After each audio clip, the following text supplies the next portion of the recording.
Kutaki no Ha, Episode 17, November 24th, 2005.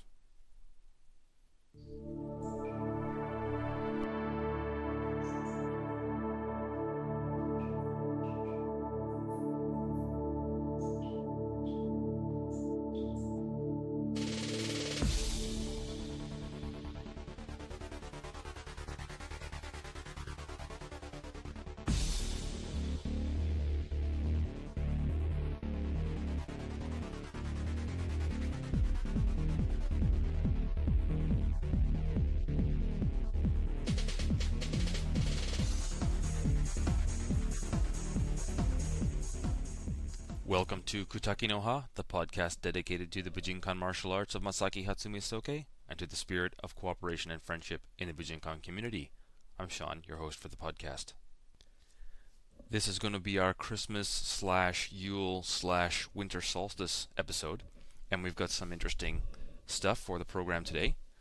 We've got some better Japanese, some pod-safe Christmas music, some feedback from different people around the world, some information about a new page that I've put together with a lot of help from a big fan of the podcast.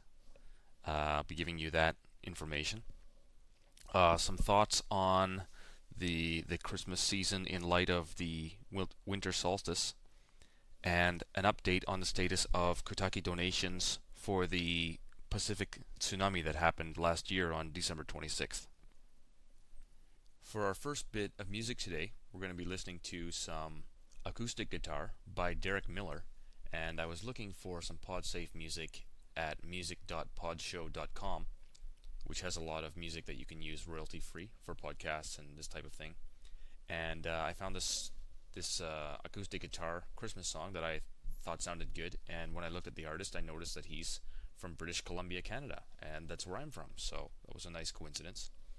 Derek's bio says he puts out tasty, free, pod-safe instrumentals you can reuse and share. I'm Derek K. Miller from Vancouver, Canada, and I've been a professional musician since 1989, though I've only been posting free tunes at podcast.penmachine.com since 2004. I hope you enjoy them. So let's enjoy his first tune. Here is a rendition of We Three Kings on his guitar.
We've really been getting into the swing of the season the past week in Japan here with the weather. It's been extremely cold and windy. Probably if I was in Sweden, I'd say something like Jag så jävla kallt. That's kalt, not kort. Kalt. But anyway, it's been very cold, and it reminds me a bit of back in Canada, but although it is warmer here than it is in Canada, I've become acclimated to Japan, and it still feels extremely freezing, especially with the wind. No snow yet, though. On to our Better Japanese section.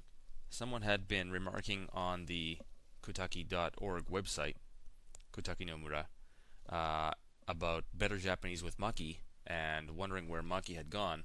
And basically, Maki and I have been working kind of really opposite schedules lately, so we haven't had much time to meet, and so she has not been able to record stuff to put on the show. So you are stuck with a non-native speaker like myself, who will tell you what the Japanese word for today is.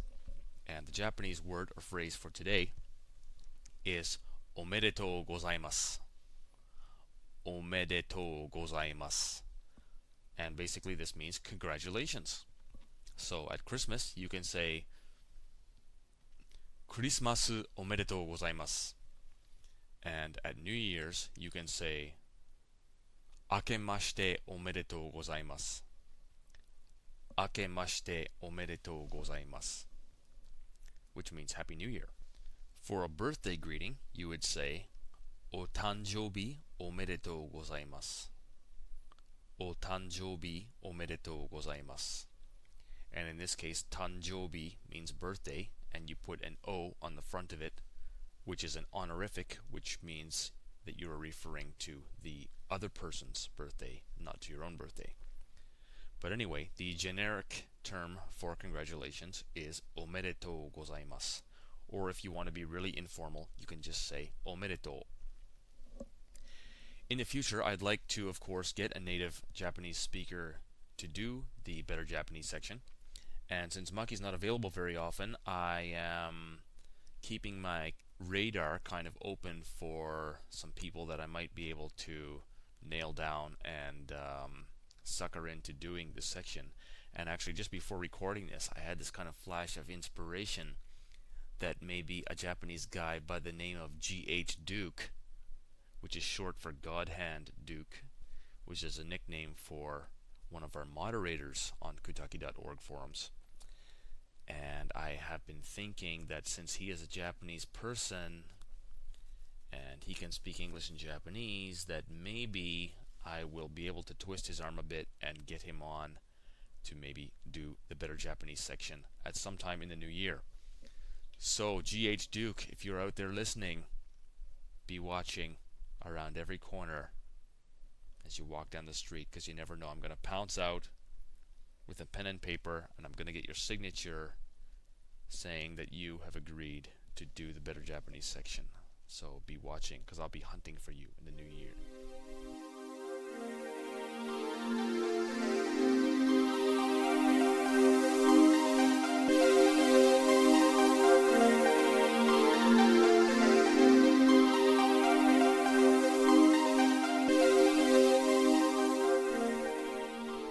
It's time for our mailbag section, and for an intro to the mailbag section, I've been looking for this audio file, which is the generic, like, retro AOL "You've Got Mail" clip. You know the one. You know the one, right? Well, I've looked all over the net for it, and I can only find it in WAV format, WAV format, and it's 8-bit and does not import correctly into GarageBand, so I haven't been able to use it yet, and I'm getting really frustrated. So if anyone has like an MP3 or properly formatted file of "You've Got Mail" that I can use in GarageBand for the podcast, please let me know, because I'm technically challenged, as they say, and need some help in this area. And that leads right into actually the first comment of the mailbag, which was from a listener from the U.S. military in South Korea, actually. He made a positive comment about the podcast, but is wondering about the possibility of normalizing the audio. Because, of course, sometimes between the voice comments, where I'm talking, and then when the music comes in, there's a huge change in the volume, and it blows people's ears off, including my own when I listen to it later. Although when I listen to it in GarageBand, when I'm editing it, it sounds fine.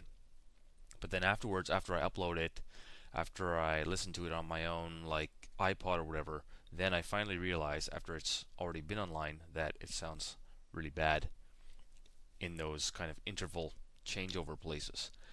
So as far as normalizing the audio goes, I'm going to try to export the MP3 from GarageBand.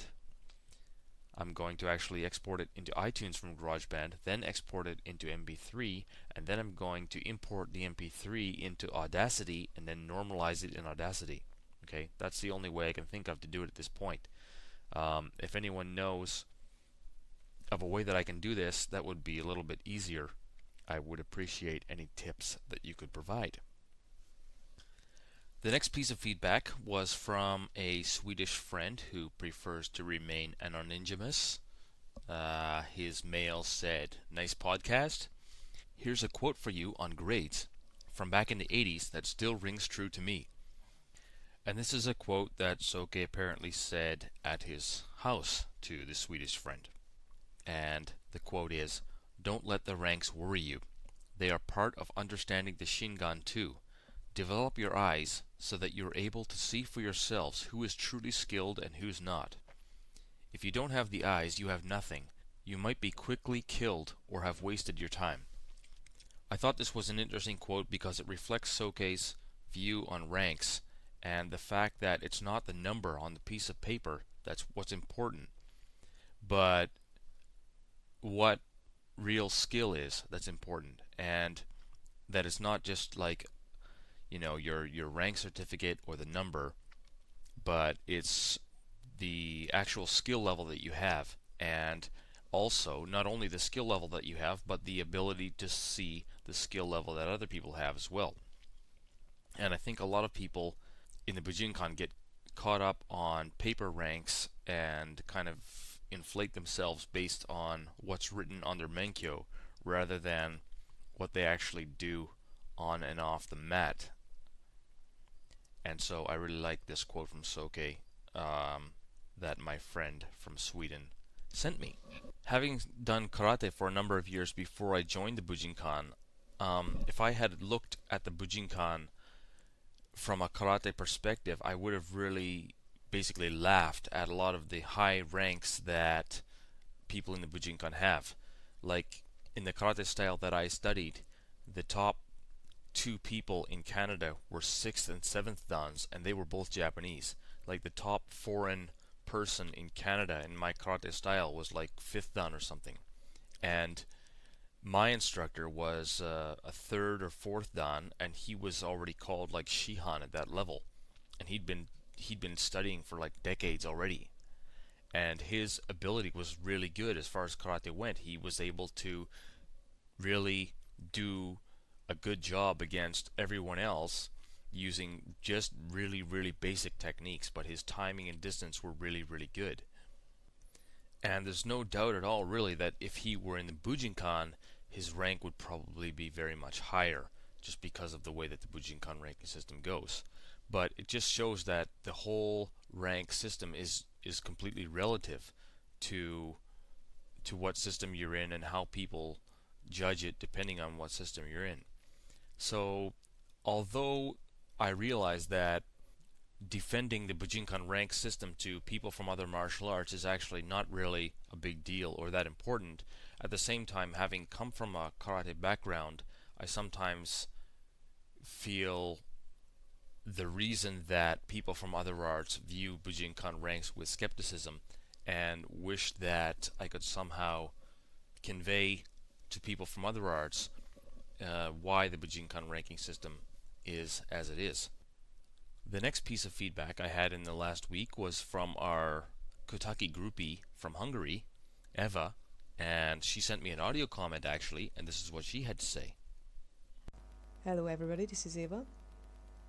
I'd like to take the opportunity and wish all of you a very happy holiday season and a prosperous and successful new year. May the new year bring us all peace, happiness, joy, success, and a lot of experience in practicing Bujinkan Budo Taijutsu.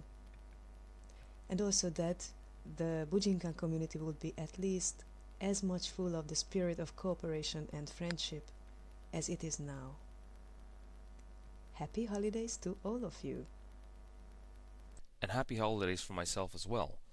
Eva actually put a lot of work recently into helping me put together a blog page for the podcast, the Kutaki no Ha podcast, and the URL of this podcast blog is going to be www.kutaki.org/podblog, PODBLOG, kutaki.org/podblog. And basically, it's just going to be a page where all of the Kutaki episodes are listed. So I'll be listing them there instead of updating them on the Kutaki website. And the thing about this podblog is actually that it includes a Flash player. And so there's a link, there's like a Flash interface under the listing for each episode, so you can actually listen to the episodes right online. Of course, you can also keep subscribing to them by iTunes or any other RSS feed aggregator, just as you are now. But this has the additional benefit of allowing you to listen to the episodes right online, and also has a function that allows you to leave feedback as well as audio comments. You can upload an audio comment right from the browser using this new blog. So if you have the chance, please check it out. It's www.kutaki.org/podblog. Hope to get your comments there. This is Paji from Paji's Tokyo Talk, and you are listening to Kutaki no Ha, the podcast all about Kutaki, I think. And it's ha, but that's not a funny ha-ha, that's a wave ha-ha. The wave of Kutaki. Listen, if you're a martial artist and you're interested. If you're not interested and you're not a martial artist, don't listen to it. Listen to me, Paji, Tokyo Talk. Bye. Listen to Podgy's Tokyo Talk if you get a chance. Just search for Podgy in the iTunes podcast listing, or pretty much basically anywhere on the web probably, because it's a fairly unique word, and so Podgy is your man when it comes to a gaijin's perspective on life in Japan. This being the Christmas and New Year's and Yule and Winter Solstice episode of the Kutaki no Ha podcast, I wanted to share some thoughts on the season, and I found some interesting information about the holidays on a website. The website is actually, just a second here. The website is actually www.schooloftheseasons.com/cell-solstice.html, and cell solstice is spelled CELSOLSTICE, and it's cellsolstice.html. So I'm going to read a bit from that webpage and then add in some of my own comments towards the end. This is a unique time of the year, the time of the longest night and the shortest day. The dark triumphs, but only briefly, for the solstice is also a turning point. From now on, until the summer solstice at any rate, the nights grow shorter and the days grow longer. The dark wanes and the sun waxes in power. From the dark womb of the night, the light is born. Many of the customs associated with the winter solstice, and therefore with other midwinter festivals, such as St. Lucy's Day, Saturnalia, Hanukkah, New Year's, and Twelfth Night, derive from stories of a mighty battle between the dark and the light, which is won, naturally, by the light. Other traditions record this as the time a Savior, the Sun-Child, is born to a Virgin Mother.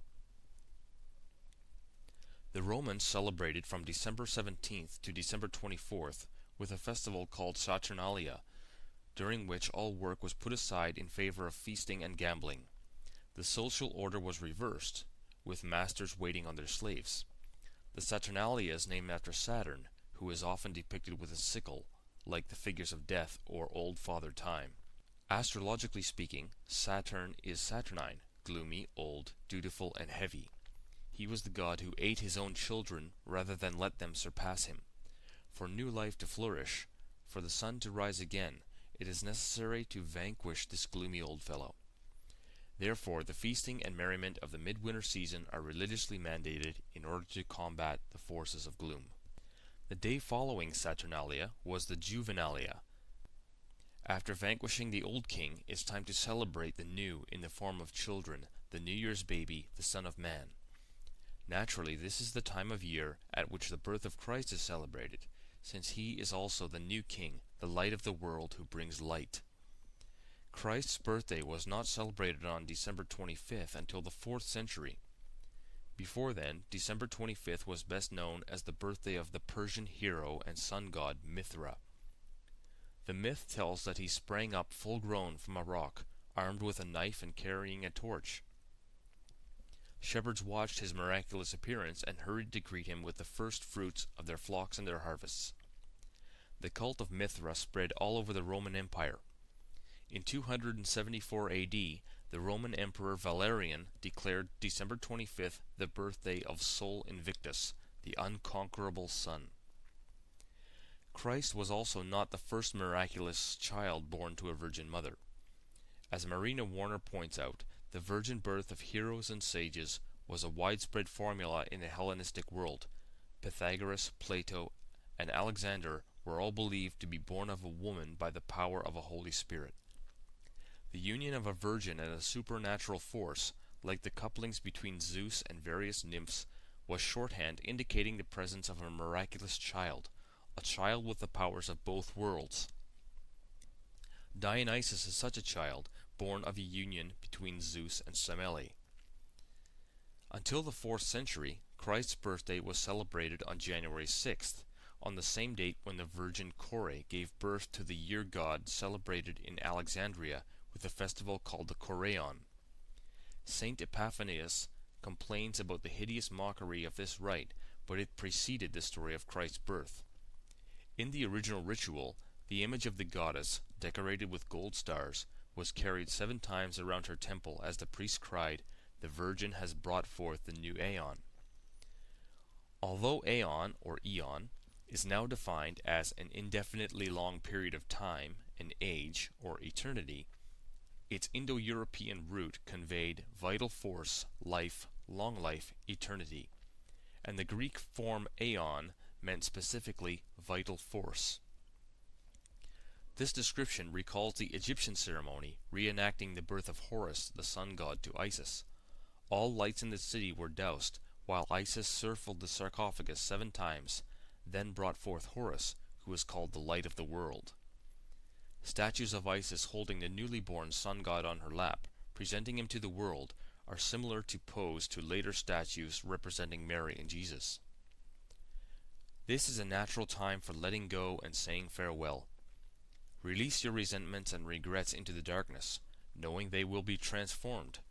Write about them in your journal, or write them on slips of paper which you can burn in your Yule fire. Use your holiday card to make amends to people you've hurt or neglected. This part corresponds well to the Japanese practice of having a bonenkai, which is a party and time to forget the old year. So instead of having a New Year's party before the New Year's, what happens is before the New Year's they actually have a forget the old year party. So it's a time to let go and say farewell to the old year. And the writer of this website recommends that when we light candles and fires during the Christmas season, we should do so with the intention of bringing light into the world, and asks, what are the ways in which you can help make the world lighter? How do you bring light into the lives of those around you? Make a conscious effort to increase the amount of light you create. So when I was thinking a little bit about the season this year, it kind of hit me that no matter what path or faith we might follow, and whether we choose to express it in abstract spiritual terms or in natural, physical, earthy terms, what we're really celebrating at this time of year is the coming of light. Sensei often makes reference to the polar opposites of Inyo, which are the equivalent of yin-yang, male, female, light, dark, and plus minus. We can see this in the Tori-uke relationship too, where one person is the giver of the technique and one is the receiver. With the sun and moon as well, the sun is the origin or giver of the light, the positive side, while the moon is the receiver and reflector of the light, the negative side. It's said that it is more blessed to give than to receive, which is a very appropriate teaching at Christmas time, the season of giving. Speaking of giving, I want to take this opportunity to thank everyone who has donated to the Kutaki website, whether it's just been a generic donation or for the purpose of posting information about a seminar or about something that you have for sale or something like this. As I mentioned 1 year ago, all of the donations made to Kutaki during the 2005 year will be donated to the Red Cross and Red Crescent Society for the relief of those affected by the Indian Ocean tsunamis of December 26, 2004. The stats that I have here have over 150,000 people killed, over 1 million homeless, and I'm sure the numbers actually went up since I posted that. But even though now it's been a year since that happened, there are still surely people that are suffering from it. And so the donations that came in to Kutaki for 2005 will be forwarded on to the Red Cross and Red Crescent Society early next year for the purpose of aid and relief to the people that were affected by that disaster. And as I noted at the time that I posted this information about this campaign to make this donation, I said that I would match donations made by Kutaki villagers up to 50,000 yen, which is approximately $500. The information on the donations can be seen by clicking the Tsunami Donations link, which is located in the main menu block at the left side of the main Kutaki screen, and it shows the dates and amounts for donations that have been made to Kutaki in 2005. Looking at this now, I see that the aid for the tsunami victims that's been raised by Kutaki villagers in 2005 comes to $910, and with my matching the donations up to 500, that total that will be donated to the Red Cross and Red Crescent Society in the new year will amount to $1,410. So thanks to everyone who has donated, and congratulations to the Kutaki community on being able to raise such a big amount for the relief of these people. And so while we say Merry Christmas to each other here, we also say Merry Christmas to the people in Asia who are still in need of the gifts and generosity that we can give.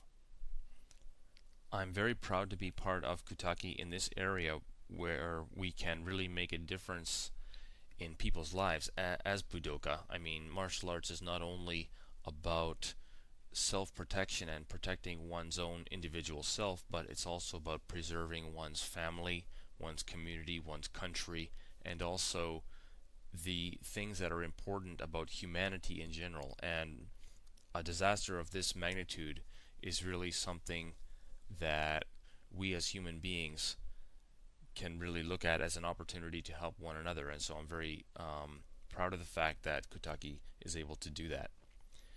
We're going to actually close off this episode now with a bit more upbeat Christmas music, a bit more crazy Christmas music, with a song called Christmas Here on Mars. And this song will finish us off for this podcast and for the year. So Merry Christmas to everyone, and have a safe and happy holiday season.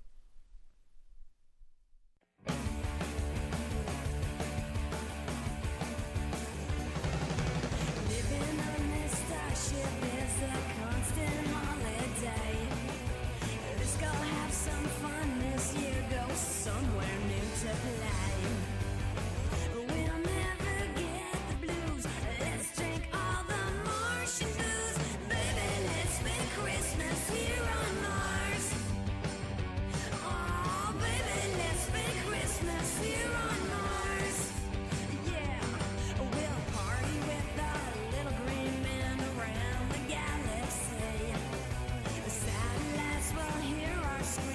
from sea to lunar sea.